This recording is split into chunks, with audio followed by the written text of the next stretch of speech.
राम राम दोस्तों, मैं भगवान राम का वंशज अभयवीर आपका आपके चैनल में हार्दिक स्वागत एवं अभिनंदन करता हूं। दोस्तों, आज मैं आपको राम मंदिर के नव्य दिव्य द्वितीय तल के निर्माण कार्यों के संबंध में अति महत्वपूर्ण एवं सबसे नवीनतम जानकारी प्रस्तुत करूंगा। प्रभु श्री राम के प्रति अगाध श्रद्धा एवं भक्ति से भरपूर इस चैनल में प्रभु श्री राम की आत्मा का वास है और जहाँ आत्मीयता होती है वहाँ प्रभु श्री राम की अपार कृपा दृष्टि अवश्य प्राप्त होती है। अतः इस चैनल से पूरी आत्मीयता एवं हृदय की गहराइयों से जुड़ें और कमेंट बॉक्स में पूरी आत्मीयता से जय श्री राम जरूर लिखें। प्रभु श्री राम के जन्म स्थान अयोध्या में रामलला के प्राण प्रतिष्ठा कार्यों में अब महज 43 दिन का समय ही शेष बचा है और इतने कम समय सीमा के भीतर ही राम मंदिर के फर्स्ट फेज के निर्माण कार्यों को पूर्ण कर लिया जाना है और इसी क्रम में द्वितीय तल के निर्माण कार्यों को भी युद्ध स्तर पर संपन्न किया जा रहा है। द्वितीय तल के निर्माण कार्यों का यह सबसे नवीनतम एवं सबसे लेटेस्ट परिदृश्य है। यहाँ आप स्पष्ट रूप से देख सकते हैं कि किस प्रकार से कीर्तन एवं प्रार्थना मंडप के शिखर निर्माण कार्यों को शीघ्रता से संपन्न किया जा रहा है और वर्तमान में L&T द्वारा प्राप्त जानकारी के अनुसार कीर्तन एवं प्रार्थना मंडप के शिखर या गुंबद निर्माण कार्यों को 40% के आसपास पूर्ण कर लिया गया है। और यहाँ आप सामने देख सकते हैं कि यहाँ पर बीम युक्त जो शिलाएं हैं उनको राम मंदिर के द्वितीय तल के चारों ओर स्थापित कर दिया गया है। द्वितीय तल पर बीम निर्माण कार्यों का लगभग 60% से अधिक कार्य पूर्ण कर लिया गया है और यहाँ आप स्पष्ट रूप से देख सकते हैं कि इसे वर्गाकार एवं आयताकार आकृति में काटा गया है और इन आकृतियों में बीम को ठीक प्रकार से संयोजित किया गया है और इसमें मैपिंग प्रणाली का पूर्ण रूप से सहयोग लिया गया है, जैसा कि राम मंदिर के भूतल परिसर में इसी भी प्रकार की अद्भुत वैज्ञानिक तकनीक का इस्तेमाल किया गया था। और इस बीम निर्माण की प्रक्रिया के बाद अब इस पर छत ढलाई के कार्य आरंभ हो जाएंगे। श्री राम जन्मभूमि ट्रस्ट एवं L&T द्वारा प्राप्त जानकारी के अनुसार द्वितीय तल के निर्माण कार्यों में जो छत निर्माण की प्रक्रिया है वह प्राण प्रतिष्ठा कार्यों से पहले ही पूर्ण कर ली जाएगी और इसके बाद जो भी निर्माण कार्य होंगे वे प्राण प्रतिष्ठा के बाद ही संपन्न किए जाएंगे। और इन बीम युक्त शिलाओं के बाद अब इस पर छत ढलाई के कार्यों को शीघ्रता से संपन्न किया जाएगा, क्योंकि इस प्रक्रिया में जो पिलर्स की जो ऊंचाई थी वह 20 फीट के आसपास रखी जानी थी और यह प्रक्रिया पूर्ण होने के पश्चात इस पर बीम युक्त शिलाएं रख दी गई हैं। और यहाँ आप सामने देख सकते हैं कि बीम चारों ओर बीम की जो शिलाएं हैं वह द्वितीय तल पर चारों ओर रखी जा चुकी हैं। अब इसके पश्चात यहाँ पर शिलाओं को धीरे धीरे मैपिंग प्रणाली के द्वारा यहाँ स्थापित किया जाएगा और इससे पहले पहले यहाँ पर वायरिंग कार्यों को भी तेजी से संपन्न किया जाना है, क्योंकि जैसा कि राम मंदिर के ग्राउंड फ्लोर के छत निर्माण कार्यों में जो प्रक्रिया थी ठीक वही प्रक्रिया द्वितीय तल के छत निर्माण कार्यों में अपनाई जाएगी। और यहाँ पर शिलाओं में छेद करके इनमें पाइपें डाल करके वायरिंग कार्यों को संपन्न किया जाएगा। और सामने आप देख सकते हैं कि जो मंडपों के शिखर हैं उनमें गूढ़ी मंडप के शिखर निर्माण कार्यों को अब छोड़ दिया गया है और इसके निर्माण कार्यों को 2024 के बाद ही संपन्न किया जा सकेगा। सामने दिख रहा अद्भुत अलौकिक परिदृश्य राम मंदिर के द्वितीय तल के नित्य मंडप के शिखर एवं आंतरिक परिसर के निर्माण कार्यों का है और आप स्पष्ट रूप से देख सकते हैं कि नृत्य मंडप के ठीक नीचे नक्काशीदार पत्थरों के झूमर तेजी से लगाए जा रहे हैं और यहाँ आप देख सकते हैं कि 3 से 4 की संख्या में मजदूर इन्हीं झूमर नुमा संरचना को घुमावदार पत्थरों से फिट कर रहे हैं। और इसके ठीक नीचे एक रस्सी आपको दिख रही होगी और यह रस्सी ठीक नृत्य मंडप के ऊपरी शिखर पर है, जहाँ से कुछ मजदूर इसको खींच करके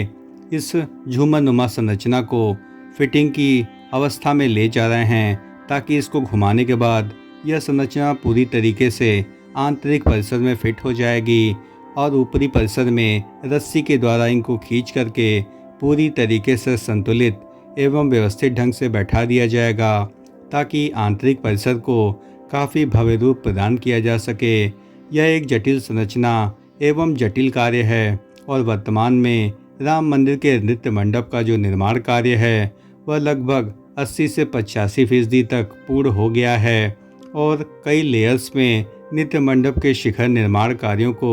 द्वितीय तल पर संपन्न किया जा रहा है। प्रभु श्री रामलला का निर्माणाधीन दिव्य मंदिर सुंदरता एवं कलात्मकता के साथ साथ अत्याधुनिक तकनीक के सम्मिश्रण का एक आदर्श उदाहरण प्रस्तुत करता है और 1000 साल तक अक्षुण्ण रहने वाले इस मंदिर के निर्माण कार्यों के लिए नवोन्मेष के जरिए अत्याधुनिक तकनीक का बेहतरीन समावेशन किया गया है। और यहाँ ऊपरी शिखर बिंदु पर किस प्रकार से बेहतरीन झूमर नुमा आकृतियों को लगाया जा रहा है और प्राचीन काल में राजप्रसादों यानी राजमहलों में खूबसूरत झूमर लगाए जाने की व्यवस्था की जाती थी जो कि मड़ियों एवं कांच के द्वारा निर्मित होते थे और इनमें प्रकाश की व्यवस्था के लिए मोमबत्तियां तथा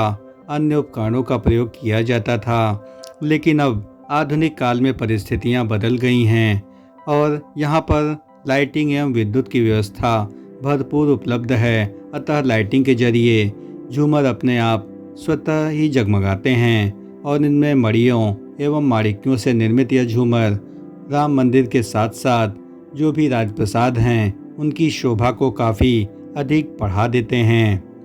अत्यंत सूक्ष्म एवं दिव्यता से निर्मित होने वाले यह झूमर निर्माण शिल्प की कलात्मकता को दिव्यता से प्रदर्शित करते हैं और यह झूमर की वही तकनीक है जो कि पिंक सैंडस्टोन द्वारा निर्मित की गई है। और पिंक सैंडस्टोन की सबसे खास बात होती है कि यह स्थायित्व के साथ साथ यह पत्थर अत्यधिक कठोर नहीं होते हैं ताकि इन पर तराशी के कार्यों को बहुत ही बेहतरीन एवं सहज तरीके से किया जाता है। और सामान्य तौर पर पत्थरों का जो चुनाव किया जाता है उसमें सबसे बड़ी खास बात होती है कि यदि पत्थर कमज़ोर होंगे तो उन पर तराशी करने के बाद वे लगातार उनमें क्षरण की प्रक्रिया होगी, अतः इससे बचने के लिए पिंक सैंडस्टोन एवं रेड सैंडस्टोन का प्रयोग किया जाता है। इसे आप लाल बलुआ पत्थर एवं गुलाबी बलुआ पत्थर भी कह सकते हैं। और मैंने आपको पूर्वज जानकारी दी थी कि जो गुलाबी बलुआ पत्थर यानी पिंक सैंडस्टोन हैं यह मिर्ज़ापुर की खानों से लाए जाते हैं और राजस्थान में भी धौलपुर के आसपास के क्षेत्रों में बड़े पैमाने पर पिंक सैंडस्टोन पाए जाते हैं और इन पर जो बनी हुई कलाकृतियाँ हैं वे काफ़ी अधिक खूबसूरत होती हैं और जब इन पर पानी पड़ता है यानी बरसात आदि की स्थिति में तो यह अत्यंत खूबसूरत नजर आएंगी।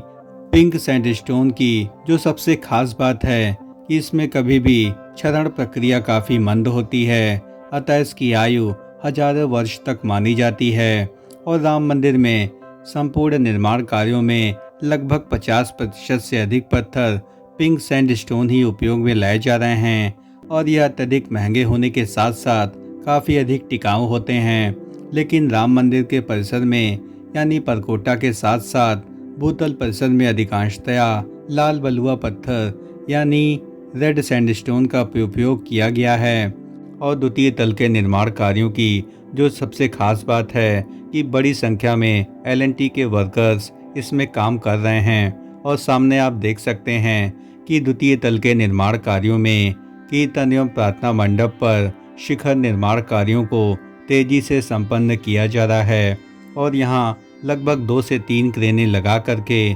शीघ्रता से परिसर में स्थित पत्थरों को यानी शिलाओं को उठा करके द्वितीय तल पर स्थापित किया जा रहा है। और इसके शिखर निर्माण की प्रक्रिया में जो सबसे बड़ी बाधा आ रही है कि यह एक क्षेत्र न होकर के बिल्कुल अलग अलग दिशा में स्थित हैं, अतः दोनों ही मंडपों के निर्माण कार्यों में कुछ समय लग सकता है।